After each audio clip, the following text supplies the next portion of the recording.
Now it's on. Now it's on. If you put all the way up, it's gonna make a static. What's that? If you open up both, it'll make a static? Okay. Make static with all right, see what happens.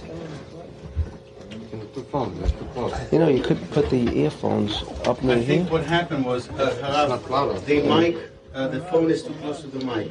Right. We get. Right. Well, that's why I put it over here, not to create that. You want to try the other way? Try it. Let's see if it doesn't hear you, I'll tell you. The way it was before, it was okay. The other phone wasn't there than before. Oh, you have two phones now? Yes. Yes. No, this is your plug for 1 second. Okay. Are we calling California? What? No. What's that? Oh no. So because they say sometimes when I turn to this side, they didn't. And the phone was here, they didn't pick it all up. We have to get video out there. What's that? We have to hook up a video. Then We're go over out there. Sure. Yeah. Not a big deal. No, it isn't, right? Really? Why not? It's, you know. Yeah. What's wrong? We don't watch from California shows from Hollywood. I'm serious. From England. Okay. I know. You get hooked to the satellite. Right. I have. Okay, we are on. יום שלישי, By the way, we are rolling. Of the session, I told you. I told you. Geras is not here. Right. Listen, I didn't mean anything nasty. It was a compliment. You'll hear. Really? Okay. All right. You'll hear. Jonas. I want to touch a little on the aspect of Moshe Ubeit Meshichin, because to really understand what he is saying here would require a little information. We can't go through all of it. That probably would take us. I gave a lecture on this in Israel. It took us about 2 years. So, well, we'll just kind of try to take the highlights from it. All right. We're in a different parasha. No, yes, in Bereshit, but this related to, this is where he discusses what does Mashiach ben David mean and what does Mashiach ben Yosef mean. This is in Bereshit, page Resh Gimel, which is 203, Bereshit Aleph. Bereshit Aleph. B'yesh lehevin.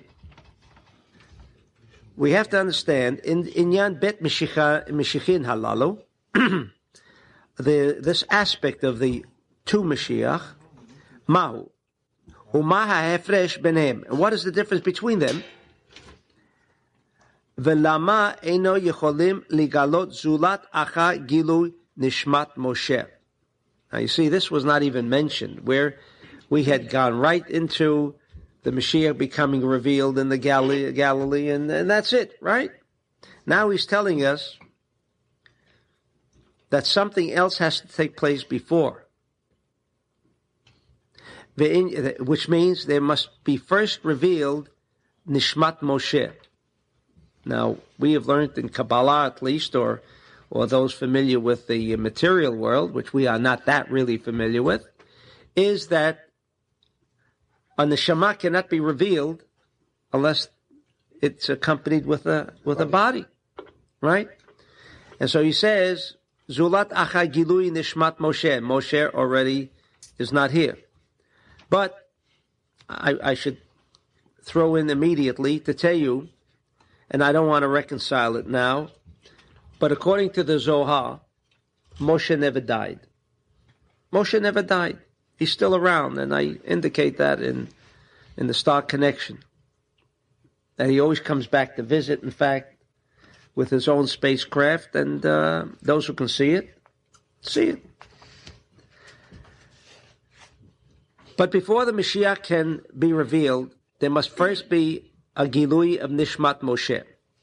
Ve'inyan hu, ki misipat shituf midat harachamim bedin. In other words, this aspect of rejection, which is midat harachamim, shehamalchut nichlala behabina. Malchut becomes inclusive of bina. What is bina? Bina is ahavat chesed, the desire, the intelligence, the energy intelligence of sharing. Malchut, which is the desire to receive, cannot really function as a circuit of energy provided it also takes on an aspect of Rachamim. Because what is Malchut? The desire to receive. That's its primary function, its primary energy intelligence. And that seems to be what the world is about. Ratzon lekabel, the desire to receive, which actually motivates most people in the world.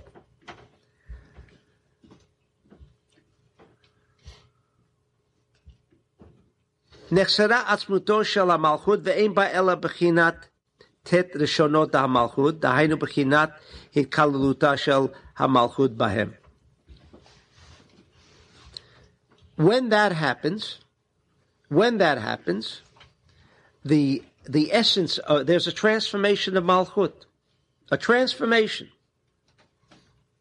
meaning that for whatever reason, and transformations take place in people, something happens, and she no longer resembles Malchut. Is that strange to us? No. How many times we have found people we knew, and we say, oh, he's a changed person. What are they talking about? He looks different. Sometimes he could look different, looks haggard and so on. But basically, when we use the term, there's a transformation, there's a change, we're talking about someone who's undergone an internal energy intelligence. He's different. Good, bad, whatever. But he's different. Malchut, before anything can happen, and he didn't tell us yet what's happening, but before things will happen, Malchut must undergo this kind of transformation. And because of Misibazu, Nechleka Malchut Zerampin L'Shtei Mamlachot. And he's revealing now to us that there is in essence two kinds of Malchut. Not one, but two kinds of Malchut. One is Shemichazeh Ulamala Hi Oheleya, Vu'almet Iskasea, Umisham Nimshach Mashiach ben David. Here he is revealing for us the aspect of two mamlachot. There is the one that is referred to in Kabbalistic coded terminology. The upper triad, the Magen David, has two parts. What are the two parts? One deals with hidden energy forces, of which most people cannot connect. Like, can you imagine putting a bulb into a generating station, into the power station? It can't work. You know how many transformations must take place before we can begin to make use of electricity? Who knows? Endless and infinite amount of transformations. The upper triad represents the world of concealment, and that is the world of Mashiach ben David. Mashiach ben David. Okay? Then there is Umichazeh Ulamata, from the breast and downwards, because we know that the body is actually a miniature universe. And as we observe the whole universe, that is how Shabtai Danilo, who was a physician, could tell us everything there was to know about space, about planets, about the signs of the zodiac. I mean, did he visit these places? He knew if the weather was hot, if the weather was cold. The only place we thus far have reached has been the moon. But the other planets remain concealed. How did Shabtai Danilo know all this? Because he understood the anatomy of a human being, and he related every part of the body to energy intelligences. Therefore, the bottom line is called the chazeh, the breast. It's a code name in Kabbalah, because we know from the breast upwards, that's the concealed, the more refined aspects of the body. It's the lower triad, the lower part of, or beneath the breast, that deals with more of the material sense, right? The blood of the heart, the air of the lungs.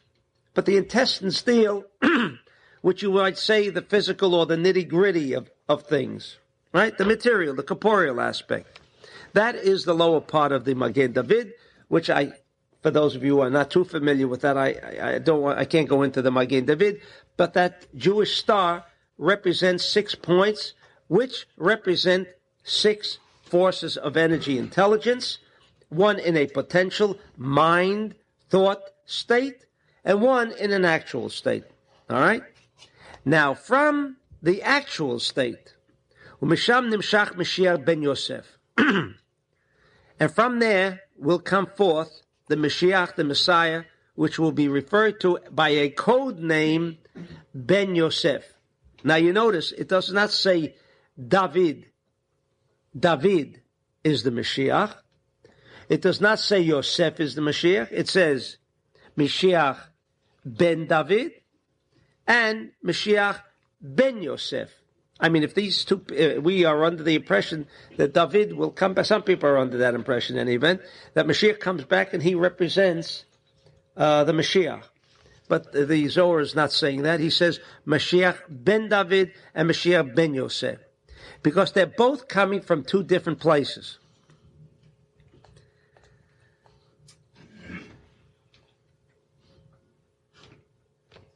All right? Ulefichach. Ulefichach. Yesh machloket. There is a conflict. Bein Mashiach ben David u'Mashiach ben Yosef lematarat gemara tikun. What a revelation. That both the Mashiach ben Yosef, and they're both called Mashiach, right? They're both called Mashiach. They're both obviously the salvation. The word Mashiach means salvation. Both with the same purpose, and yet representing two different kinds of energy forces. One representing the head kind of force, the thought force, and one represents the physical, the actual force, the manifested state of a force. But he says that there will be a machloket, there will be a conflict between these two as to the objective of Gemara Tikkun. We thought, again, he's throwing in a monkey wrench. We thought Gemara Tikkun, which means the end of the correction period, we're all here for correction purposes. For the Tikkun, we're incarnated again and again and again for the purpose of correction. Now suddenly, the Zohar reveals that there is a conflict in the understanding of what Mashiach is really all about.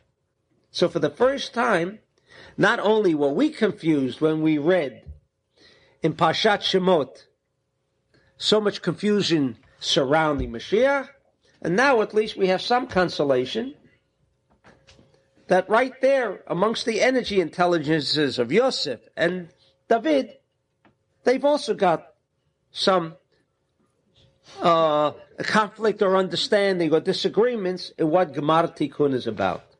Look how, he's so open about it. And he explains it. Ki Mashiach ben David rotze limloch, dahainu lahanig et Yisrael b'bchinato, me'amalchut shelamala mechazeh, sha'azivug hu shalem sham. Mashiach ben David, or that energy intelligence that we thought there was only one, Mashiach ben David. You ask most Jews, who's the Mashiach, and they will tell you, Mashiach ben David. Those who are a little more knowledgeable say, oh, there are two. Why are they two? I mean, that's not really that clear. But now he's telling us that there is going to be a conflict, and there has always been a conflict, on how this whole situation is going to evolve and how it's in fact going to end. What does the Mashiach ben David desire?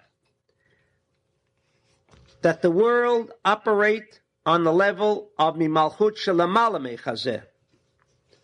In other words, not to be dealing with anything of a material or corporeal characteristic. Be totally flying.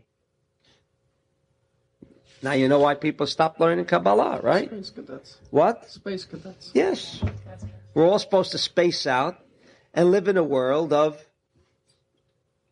reality, illusion. What do you call it? Reality. What? Reality. Well, the scientist also feels that maybe the aspect that we don't see, the thoughts, the head trips, is what reality is about. And you know, they might even be right. Why? Because I haven't found yet anybody who's built a skyscraper 84 stories high that didn't go through a head trip first. So it looks like the head trip is really important. Why? When people try to stay there, then it suddenly becomes like he's not practical and he's not real. But who does anything? Who functions in any which way without prior thinking? So everybody must go through a head trip. So what the psychiatrist, I guess, is trying to tell us, listen, it's good only for a little while, but don't think all the time. Maybe that's what he means, right? Because once you're flying and you're on your cadet spaceship, then you're considered, out on a limb. You're way out there, right? You're not facing the mundane day-by-day realities of life. So we've been conditioned all our life that way. But the Mashiach ben David says no. He wants to lead Israel b'pchinato, in his frame of reference. All right? Amnam Mashiach ben Yosef, ein merutza mehanagat Mashiach ben David. No, he's not happy with it. Look at the expression of the Zohar. He's not happy with it. I mean, what's wrong? He's not happy with it. Lioto mipchinat amad is kashya, because you're a cadet. You're a space guy. You're always spaced out, David. He says, I'm not happy with that. And what happens? We learned that in your head trip, you must go through a restriction, a transformation. It's just like the bulb on a physical level. If your head is not in the right place, what does it mean your head is not in the right place? In other words, if your head is thinking one track, give me, ratzon lekabel, ratzon lekabel, ratzon lekabel, it winds up in a disaster. We learned that from the bulb. If the bulb would only operate with its negative quality without a filament, it winds up as a disaster. But that is the way Mashiach ben David rules the universe. And he wants the universe to be established that way. But not Yosef. He doesn't want that.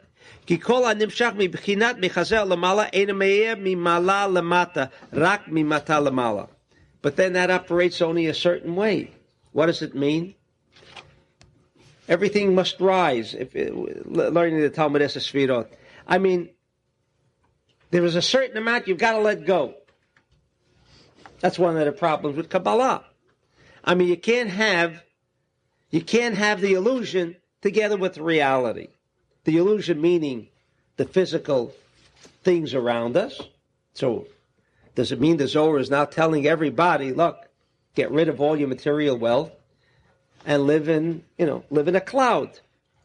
But in any event, Mashiach ben Yosef is not happy with that. So now I guess a lot of we who are really into a little of the material world are going to side with Mashiach ben Yosef, right?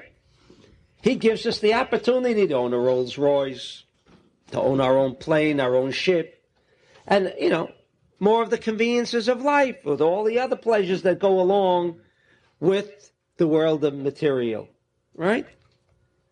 In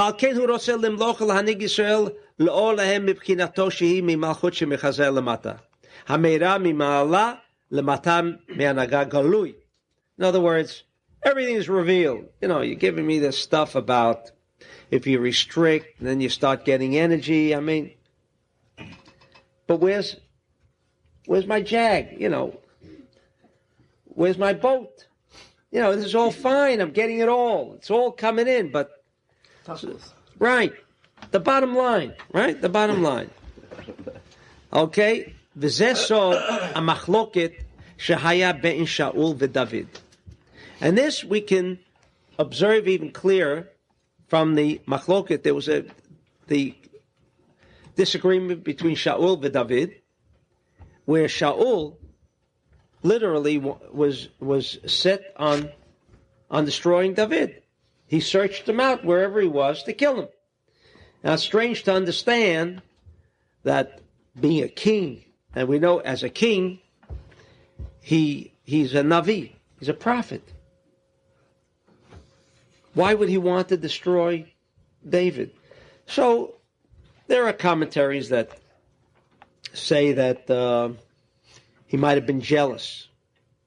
But David was never seeking and never expressed a desire for the kingdom. Never. Never. I never understood. And yet, Shaul was a prophet. And to the extent that he can change the cosmos completely, I mean, this was the nature of Shaul. Not that we should think this man was, indulged in murder and, just try, and he went into battle and so forth. Ki Shaul, he says, no, because Shaul represented, again, the story of the Nach. You could read it as a story with its contradictions and even get wrong impressions about very high people, because the moment he was crowned by Shmuel, the big king, he not only achieved a higher level of consciousness as a prophet, but he reached the realm of Keter, which means, and within the seed, it's like today, you can change the DNA in the seed. You can change. Shaul could, that's where he was in this elevated state of consciousness, and we ought to believe that this man had nothing else on his mind but how he can get rid of David, his son-in-law. All right? So he answers, Ki Shaul hayam ibnei Rachel, dahainu Mashiach ben Yosef. Now he's revealing something to us. He was of the frame of reference of Mashiach ben Yosef. And David hayam ibnei Leah. Rachel was the lower triad. Leah, in other words, the story of Rachel, Leah, Rachel, Leah. Again, a story. But we must always resort back to what the Zohar tells us in Parshat Baalotcha. It is only a fool and a tipesh that would ever read the Bible and take it literally. I mean, these are not my words, but the words of Rabbi Shimon. To treat the story of the Torah as a narrative of events is one who is a tipesh. Okay? So therefore, this idea of a Rachel, or the idea of a Leah in the Torah, are referring to specific energy intelligences, different frames of reference. Leah meaning the upper level of the triad, and Rachel, the lower level. V'chen ben Rechavam v'Yeravam, v'chen b'chol dor v'dor, nimsa bet halalo shemekatrigim zeh lo zeh. And so, know from the very beginning that if the Jew decides the path and the direction of the universe, which doesn't make him better or worse, but if that's the force, what is called Jew, it means he is encompassed, he includes, and it's part of that into energy intelligence of affecting the whole the universe and the cosmos. Know that within the Jew, there is always going to be two camps, two different energy intelligences. Parallel universe. What's that? Parallel universe. Which means they do not necessarily have to be in conflict, although he says they will be. Shemekatrigim zeh lo zeh. I didn't want to say parallel universes. At that point, they're not going to be. But here it says Shemekatrigim zeh lo zeh, and therefore we can understand why it's very difficult for one Jew to get along with another Jew, right? Because there are these two different types of energy intelligences that if you don't meet up someone from your own camp, you've got a total war going through your daily life, throughout your life. So watch out who your partner is. Doesn't he only mean your wife, your friend, or whoever? There could be total conflict, even though for the moment there might be some unification or harmony that exists between you. But this is what he lays down as the rule. Do you imagine?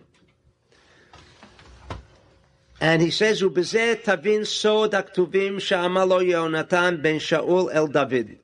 For those of you who are not familiar with the story between Yehonatan ben Shaul, the son of Shaul, and David. They were, you might say, soulmates.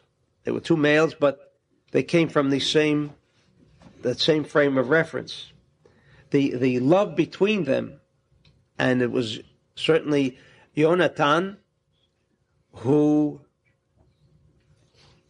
didn't hate his father, respected his father, and yet showed, even at the expense of his own life, was prepared to give up everything to maintain this contact with David. An unusual friend relationship where one felt totally for the other. Two males, soulmates? Yes. No, but they come from, not soulmates insofar as divided from the one soul. That's male and female, but rather two souls coming from the same tree, from the same line. Like Bet Shammai and Bet Hillel. They come from either the right or left column. They're both good. But they both represent two different aspects of the same reality. One uses electrical force in the form of a positive pole, and the other one in the form of a negative pole. But they both are demonstrations and manifestations of the same energy force. Rav Yonatan was the son of Shaul? Yes. So that's where the two, though they were here fighting, that's where they connected, though. On the next generation, they connected. Where Shaul and David can connect. That's nice. Okay? All right, so now we have the idea of what this is all about, why there is conflict, and why we learned that there would be conflict in the world. It's inevitable. But the Zohar said, if you recall, before we even began,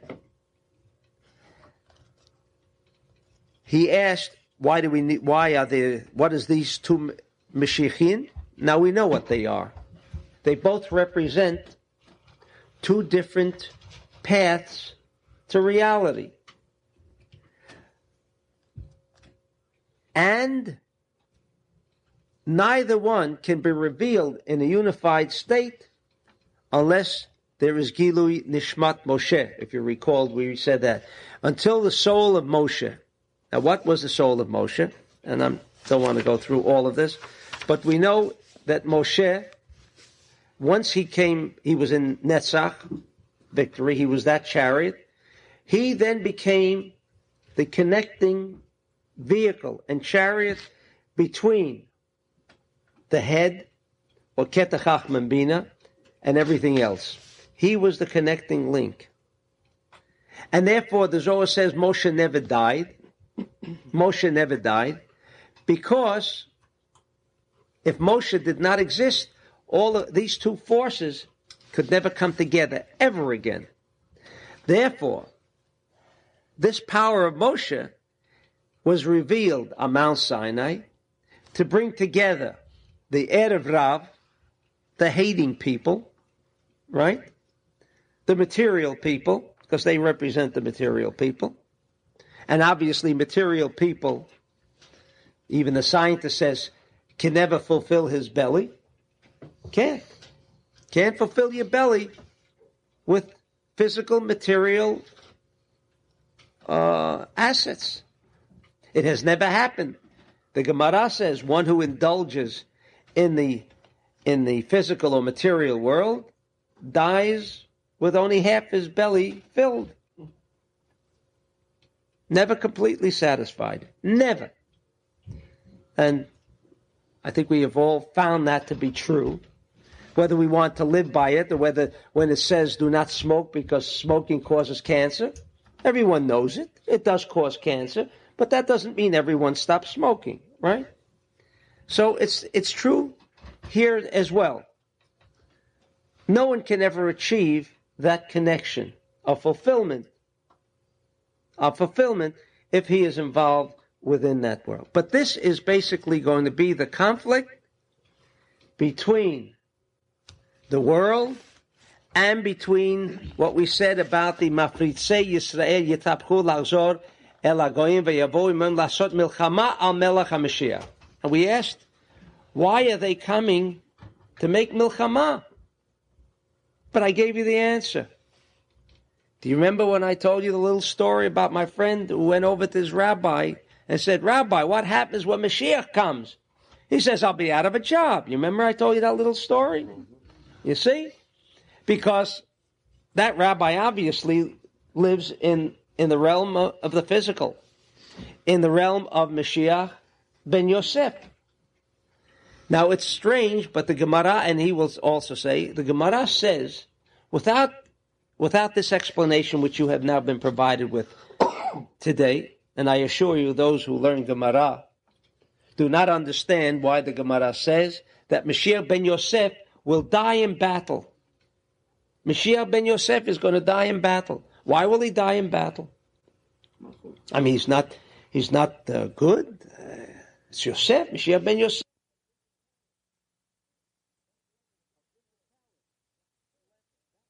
Of physicality, that level of physicality, that force that says, don't let go.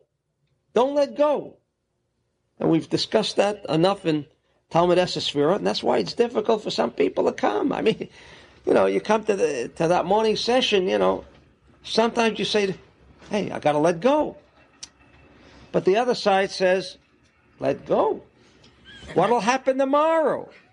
What will happen tomorrow? Why is everybody pointing a finger to one of our members here? Right? It's hard. It is hard to let go. It is hard to let go. I mean, let go, and tomorrow I'll have all that I need. If I let go, I'm going to have all, and then my belly will be totally filled. It's hard to believe something like that, right? But in any event, this will be the conflict. This will be the conflict. And then, if you recall, the Zohar says, "Az yachshir kol olam chamisha asa yom." Why 15? If you've learned the Talmud Esesfirot, it's not even a problem. Why 15 days? Because 15 is Yud K, right? Yud K. What does Yud K mean? Of the Tetragrammaton, it's the upper level. It's the upper level. What is that for? So that many of the Jews, yamutu b'choshech hazeh. In other words, it's a bad prediction. It's a bad prediction for those who will be involved in the physicality of things. That's why... It's a spiritual darkness, isn't it? Yes, of course. Of course. But you know how many people... The sun can be out. Oh, sure. The people that are in the physical world will die, the one that is in spiritual... That is exactly how Rabbi Shimon begins. And what's spiritual, we are not talking about spiritual meaning want to be holy. We are talking about the ones living in reality, because from the Zohar's point of view, the people who want to continue to live in illusion, while we may not be aware of the fact that we are living in illusion, but illusion destroys everything. Where is conflict?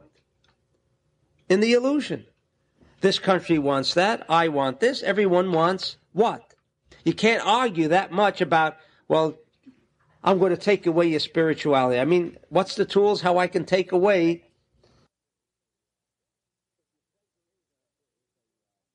If your pleasure is a boat, I can take away the boat, and then you say, I haven't got any more pleasure. But if you have a personal, internal satisfaction, how can one take it away? It's impossible. All right? Therefore, Rabbi Shimon says, woe unto those who will be at that point. And therefore, the Gemara and Rabbi Shimon both say that the Mashiach ben Yosef must go. He must go.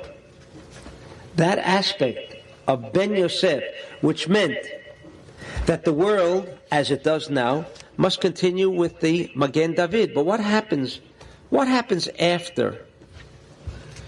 After Mashiach, we've discussed it, is the Torah, the written Torah that was given on Mount Sinai. Is it eternal? It's gone. Gone. Vanishes with the wind.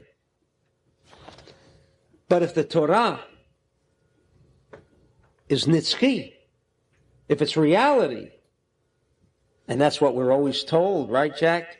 You got to learn Pshat, the Gemara, read the Torah. What are you going into this heavy stuff for, right? We are told that when Mashiach comes, the Torah disappears. The only thing that is going to be left is Purim. Everything else vanishes. That means it's not Nitzchi. Well, how could you say the Torah is not Nitzchi? The Aleph Bet and all of this supposedly Kedusha will disappear. So says the Gemara. So says the Zohar. What does that mean? It means that the necessity for the instrument of Torah, which deals with what?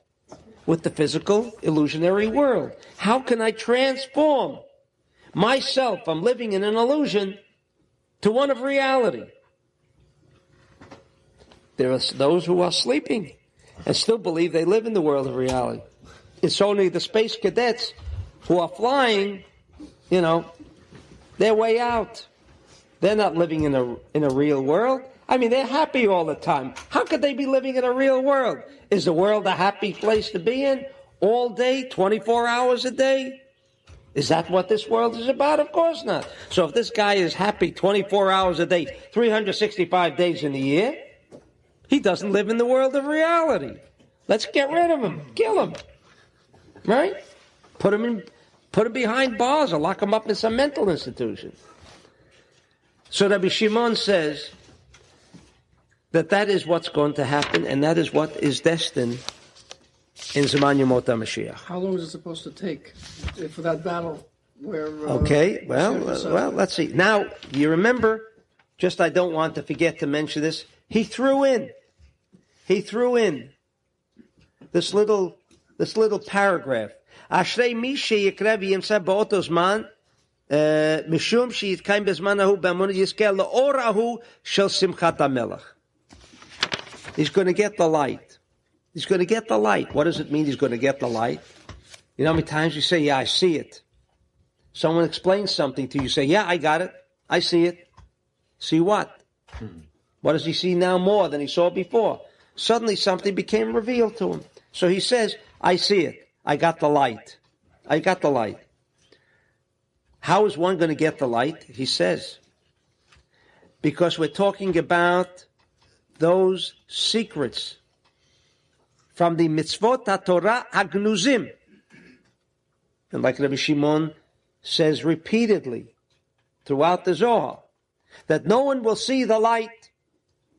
I'm not saying this. I wouldn't have the audacity to make this statement. But no one is going to see the light unless he learns Sodot HaTorah.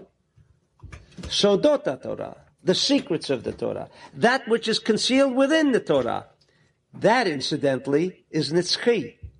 The body? Does it mean there is no soul in the world? Does it mean the soul is not eternal? Of course it is. What is not eternal? The body of the soul is not eternal.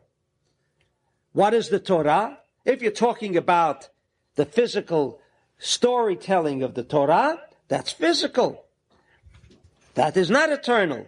But that the Torah is not eternal? It is eternal. But what is eternal? That which is hidden, like the soul within it, is eternal. And that will remain forever, even after Mashiach comes. So he says, that's why he inserted this. And this is known to us, he said. We know how to understand and connect with these 32 paths that are disclosed within the Sodot HaTorah. And that will be which is left for us. And then we will come to the Hechalot Nechbadim. And he continues.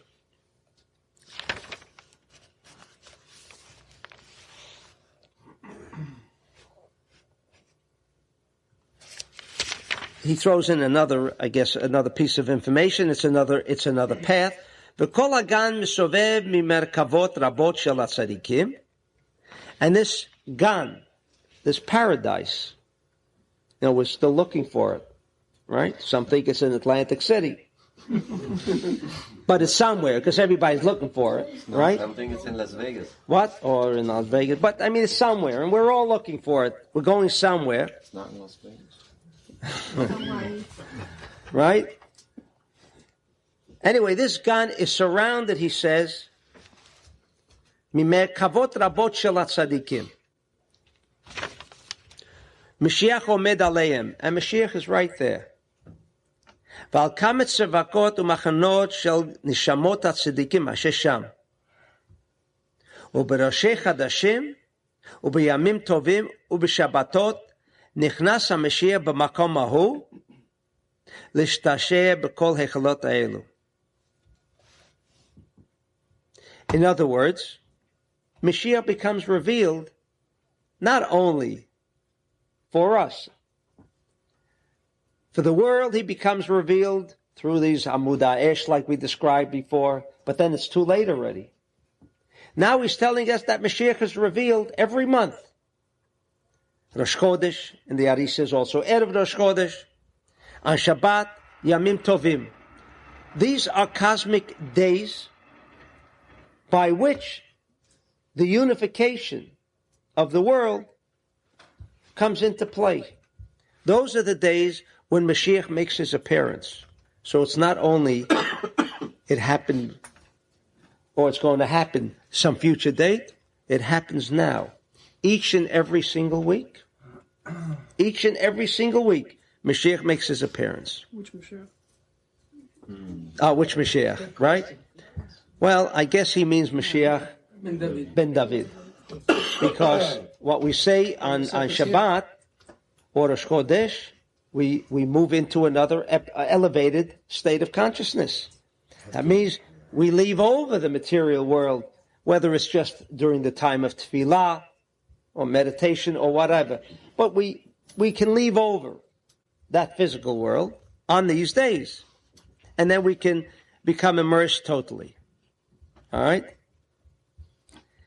And now he goes into a more broader meaning of Mashiach. He's talking about the Mashiach all the time in the Zman of Galut. ואומר שראשו הוא מסביבת העדן ששם נגנז תחילה, וכשנתקנו העולמות והכאן ציפור, שהוא המלכות בבחינת החכמה ובבחינת הגזירה דדינה, נגנז המשיח בו, ובשבתות ויום טוב, עולה המשיח עם כוונת צינור אל הבינה. On these particular days, or when he mentioned, remember the nest of the bird, what does he mean about that? It means there are times when we can make connections with Mashiach, and we do not necessarily have to wait for that day when he's going to make his appearance. There's still a person, you're saying? Talking about? Saying his? Well, we know already it doesn't mean a person. Now we know it means a force called Mashiach. And now he's trying to tell us something new. He says, we've been discussing all along those who are living in Galut, and that means living in prison maybe all day and not being within a prison. Because Galut doesn't mean exile outside of Israel, because Moshe was never in Galut. Rabbi Shimon was never in Galut. The rest of the Jews may have been in Galut. Why? Because he's saying that Mashiach is not that day when he appears, because when that happens, all you can have is troubles. He says Mashiach is not an idea that comes at the end of the Galut. Mashiach comes every day. Mashiach is here now. They are both working, Mashiach ben Yosef and Mashiach ben David. But Mashiach ben David works when? On Shabbat. He works on Yom Tov. But he comes every week. And every week you can make that connection with Mashiach. This is a revelation, because we have been under the impression that Mashiach will come when the world comes to its final conclusion, either through, as he said, a ball of fire, Rabbi Shimon. One way it'll come, destroying everybody, and only those who have learned the Zohar will know that there is only one shelter that we can resort to, and that's caves. Caves. Incidentally, caves. Maybe one day some scientists will pick up this cassette and listen to it and say, wow, they say caves can be nuclear or radiation free. Let's go and investigate it. It's going to be so hard to investigate it. Anyway, that's where Rabbi Shimon says, for those of us who will have to go through that period, and if that ball of fire must come down because there is no other alternative, he says, go hide in caves. But in any event, that's for those who want to wait until that period. But there are those who do not want that. They want to get now. התגלות המשיח כשבא לגאול את ישראל כאין ראוי לגאול את ישראל בטרם שימשיך הגר דגר. Now he's saying another thing. Gar דגר, which is a coded name for Ketach Chachma Bina, but it also means where energy intelligence is totally unrevealed. Totally unrevealed. You ask a scientist, what is electricity? What's the essence of electricity? All he can tell you is when you touch it, that's electricity. But now explain, what is it? It's a force. It's a force that does a lot of things. But what is it? What is the atom? At one time they thought the atom was a proton, neutron, and electron. Now they know there's something more internal. Internal, until we know that we're talking about pure energy. But that is not even in any way connected with the physical world. In no way connected with the physical world. And that energy must come out. That's naked, raw energy. Naked, raw energy. When that is revealed is when the totality of Mashiach will come. The totality of Mashiach will come. And mitoch sheYisrael einam kedayin legula. And obviously, and again he's making a prediction, that the Jew will, it seems, not be prepared, or kedai, meaning worthy or meriting the geula, nimshachim laolam, bekol pam sheyamshich hakav hasmol, dinim kashim umarim kein lecha or shlo yimshech begimel kavim. Just like in the electric bulb, there are three parts. Those three parts create a circuit of energy. But touch the raw energy, you get a shock. If it's protected, insulated, and everything that goes along with it, then it's okay. But like this, that raw energy can do nothing other than hurt. Okay? He even gives us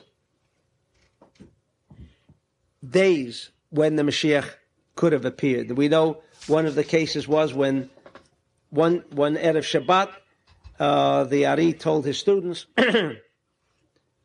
Mashiach, we can bring Mashiach this day, Shabbat.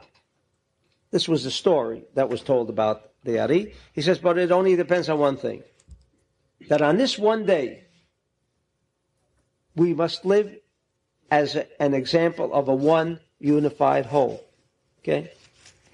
Well, hearing this, and Mashiach is coming, and it's all over. And of course, now we know Mashiach comes every Shabbat. So not only did we learn that he's coming at the end, but for each individual person, if he wants to enjoy Mashiach and all that Mashiach means, he can get him every Shabbat. All right? So everyone in expectation was watching that there should be no conflict between the students and so on. And when it came to the almost conclusion of Shabbat, two children of two of the students began to quarrel. And when they started quarreling, in came the mothers. And when they couldn't settle this argument, they, of course, brought their husbands out. Maybe they could straighten, and they got into a conflict. And at the end of Shabbat, they were all waiting for Mashiach, right? And he didn't appear. And he said because that little conflict prevented Mashiach from coming. But in any event, Mashiach can come every Shabbat. And he does come every Shabbat for those who are prepared and know how to take advantage of it. So it's not only the general or the cosmological Mashiach that we're talking about, but that each and every single one of us, according to the Zohar, has access now to that Mashiach that will come whenever he comes. But we can tap that Mashiach every Shabbat. Another revelation. Why can't we tap the Mashiach of Ben Yosef? What's that? Why can't we tap Mashiach of Ben Yosef? Because while the physical reality is necessary, it's absolutely necessary. If it wasn't necessary, we wouldn't have things that exist in the corporeal, physical, material manifestation. However, we know that it is still the world of illusion. The scientist tells us that every physical entity consists of 99% of something which is not of a physical reality. Atoms, intelligences, sub atomic entities, which already do not reflect materialism in any which way, because it is the world of illusion. Therefore, that, just like the Torah, the physical Torah, must disappear because it has no place. Mashiach means what?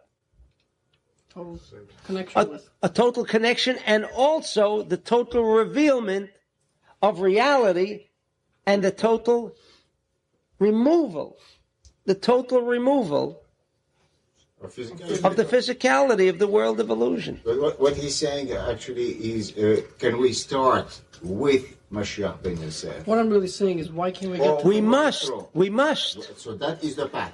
We must. That's the way the world was established. It was established with Eitz HaChaim, and it was established with Eitz HaDat Tov V'Ra. Why did Hashem have to create both entities? Because the illusionary world, referred to as the Eitz HaDat, the tree of knowledge, good and evil, was an integral part in the way to achieve the objective of tikkun, of correction. Without illusion, without evil, without a desire for evil, without a desire to create or conduct ourselves in a negative way, we could not achieve the objective of removal of bread of shame. So it's a vital necessity, the illusion. However, does that mean that it will never disappear, that we will always live in that illusionary strife frame of reference? The answer is no. Even if it means at least once a week removing ourselves from that illusionary world. But not tapping into. In other words, if we desire that jet, we won't get it still. And once we do tap into Mashiach of Ben Yosef, we will get it. You have it. The physicalness of it. You have it. But not the physicalness of it. Who wants the physicalness? And what happens if there's a snowstorm and my plane can't take off? I still want to get to Acapulco. But when Ben Yosef, Mashiach Ben Yosef does take over and rules, won't we get to that level? No, because the physical reality still must be an integral part of the way this universe operates and Malchut functions. still will rule. Malchut will rule, but the Malchut of Mashiach ben David. Mashiach ben David. But Mashiach ben Yosef is also transformational quality. Yes, but in conjunction with that transformation, the physical part must not cease to operate, right? The body must exist. From the point of view of the Mashiach ben Yosef. Meaning the body, meaning the internal energy of a desire to receive for oneself alone, must be present. That'll be Bila Hamavet Lanetzach. We discussed this morning, immortality. Yes. What is immortality? Does that mean we'll die when Mashiach comes? On the contrary, all bodies will be resurrected. What does that mean? Because the factor that creates mortality, that creates death, is the force known as the desire to receive for oneself alone. If that will be totally transformed, then the aspect of death, which means desire to receive, restriction, squeezing out life, which is the desire to receive for oneself alone, when it ceases to function, then all you have left is what? Immortality. That's why there was always long life, and now we are heading back to longer life again. Why are we heading back to longer life? Because throughout the centuries, since Rabbi Shimon, there was a point where it went down, the average lifespan was 35. And now it's going up. What is that indicative? Why is it going up? Because the doctors, heaven help us, right? Not the science. Huh? Not the doctor, the science. But there is something which we call the age of Aquarius, which means revelation of what? Of knowledge, transformation. Now you say, so everyone is getting better, right?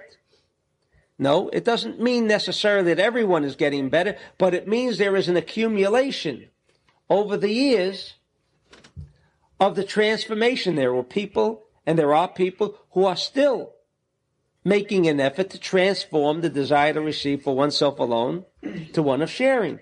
That accumulation of all of that energy is the reason, the cause for longer life, and ultimately where we reach the point of immortality. All right? But Rabbi Mashiach Ben Yosef comes. Now, come along, sir. Come. I want. He says we got a lot of time left. We got 8 minutes, but I wanted to maybe just give you a little more preview of what's going to happen. Huh? All right. Actually, you can read it yourself. It's awful. It's awful for those. Okay.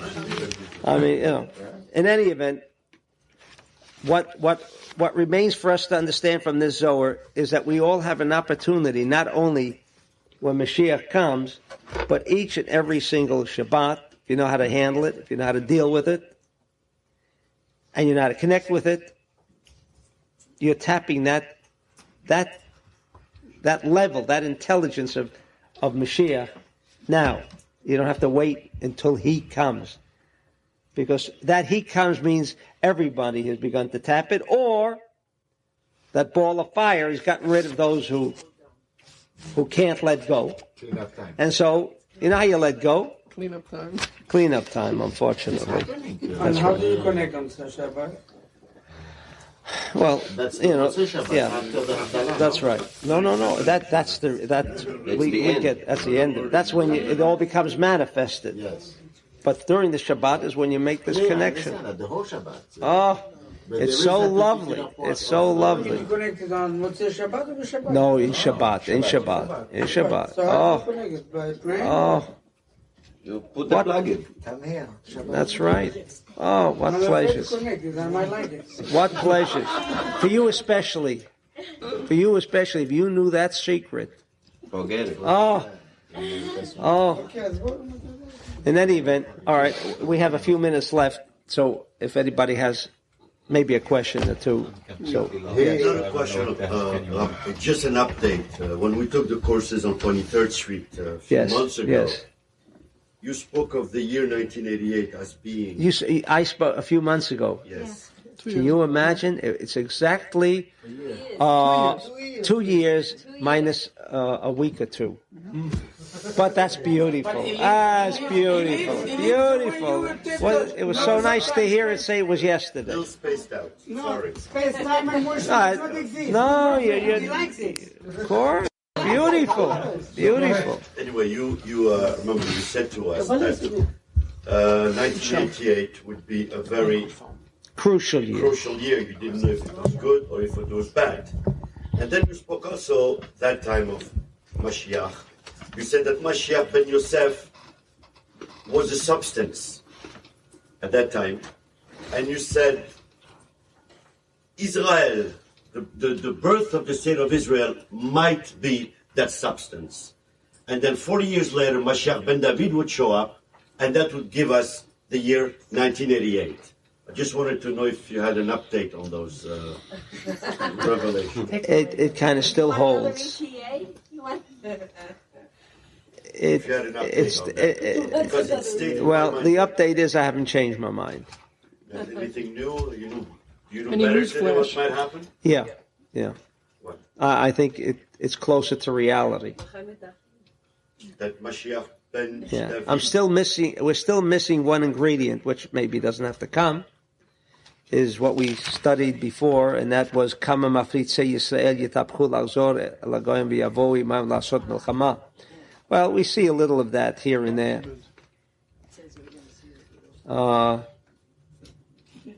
Some Jew- Iron scan, What's that? problem Yeah. with the Israelis That's right. helping The Arabs. Yeah, But there was a... right. And I didn't want to get into what it says. Yeah, okay. Because it says at the end of this, the end of the Zohar, which I prefer you all read. It's in English as well as Hebrew. He's more specific about this period. About why the Muslims ruled over Israel almost 400 years to the date. This was Rabbi Shimon's prophecy, but it wasn't his prophecy. He just read the cassette, right? No prophecy. And how it ended to the date of 400 years, and how we know that there could be a lot of problems, and at the same time, they could be avoided. And I think that I don't want to, if I sat here and told you what I think, I can only tell you, and I would be a fool if I told you that 1988 is it, because I would then have to know or even control everyone's personal destiny, right? Because if we're all going to turn into real material people and we forget about connecting with the real reality of energy, then we're never going to make it. So who am I to say yes or no? Right? What about the automatic taking over? That's what I'm saying. The automatic taking over will occur if we don't do the job. If we don't do the job. No, But it'll... when would it